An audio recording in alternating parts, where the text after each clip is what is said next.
I was once told that walking through a doorway could cause someone to forget even the most precious memories they had.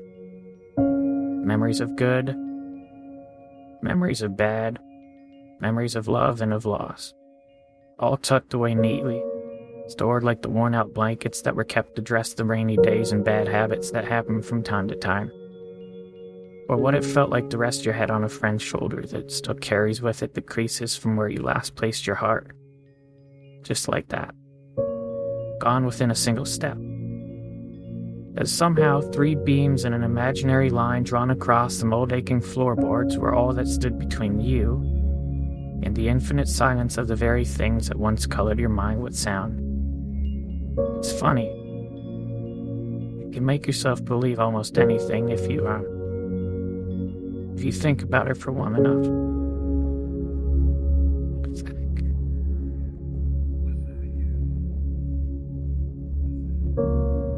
I was once told that the love I felt beating inside my chest was nothing more than my mind playing an unfair trick on my heart. And like a pair of dice dancing along the uneven pavement, their fate, much like yours or mine, had already been decided.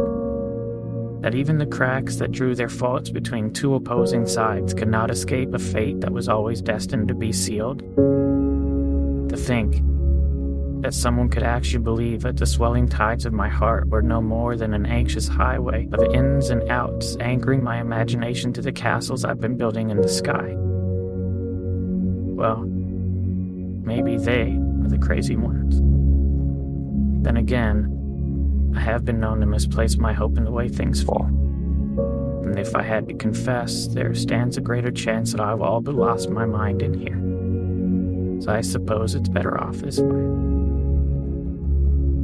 Because I've always believed that the odds of finding what you seek tend to favor those who are open to seeking them in the first place. And I, for one, have never quite understood how odds stand to get even without that frame in mind.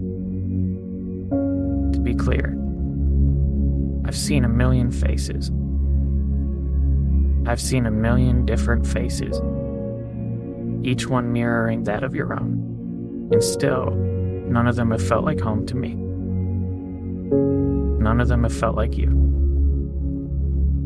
So here we are. And I can vaguely and strangely trace your outline.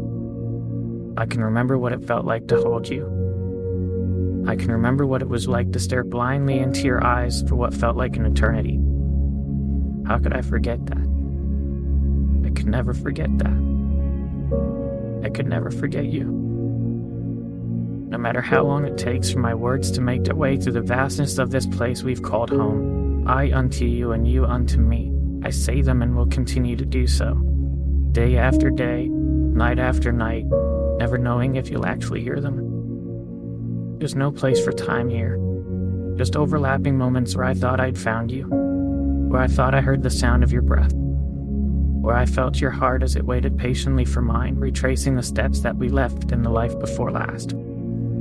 Before our eyes closed, before the great divide, before a doorway stood between you and me. As it stands, I found myself in that doorway again, with both feet in and your heart on my sleeve. But I can't bring myself to walk through this time. Not yet, at least. Not until I take one last look and see that it was you. That it was always you. Our hearts strung across those old fragile floorboards. The silhouettes of each and every one of our memories playing out like a story that we both know we've seen before. I remember now. This was where I first found you.